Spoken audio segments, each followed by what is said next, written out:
आषाढी वारी त्या ठिकाणी पोहोचलेली आहे। पंढरपूरच्या मंदिरामध्ये सगळे वारकरी गेले आणि जेव्हा बघितलं तर विठ्ठल मूर्तीच त्या ठिकाणी मंदिरामध्ये नव्हती। आणि मग मंदिरामध्ये विठ्ठल मूर्ती नाही, कुठे गेली? बडव्यांना विचारलं तर त्यांनी सांगितलं की विजयनगरचा जो राजा आहे त्या राजाने भक्तीच्या जोरावरती पांडुरंगाला आपल्या राज्यामध्ये, म्हणजे बिदरचा बादशाह त्या काळामध्ये म्हटलं जायचं, त्या ठिकाणी घेऊन गेलेले आहे। काय करायचं मग आता? विठ्ठलाची मूर्ती नाही, मग वारकऱ्यांनी करायचं काय? तर मग भानुदासांनी सांगितलं की मी जातो आणि मूर्ती त्या ठिकाणावरून घेऊन येतो। भानुदास महाराज विजयनगरच्या राजाकडे गेले।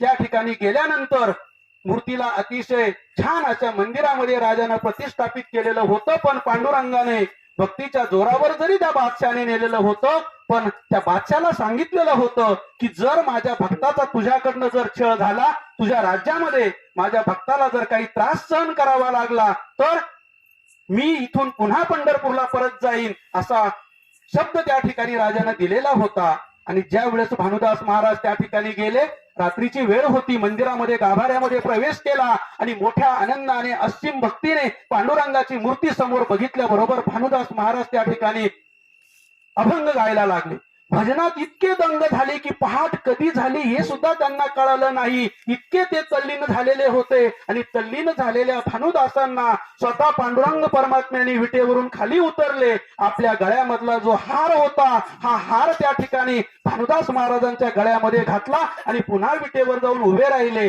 पहाट झाली म्हणून भानुदासांना त्यांनी सावध केलं। भानुदास महाराज मंदिराच्या बाहेर गेले आणि जे बाकीचे तिथले पुजारी होते, राजाचे लोक, ते आतमध्ये त्यांनी प्रवेश केले।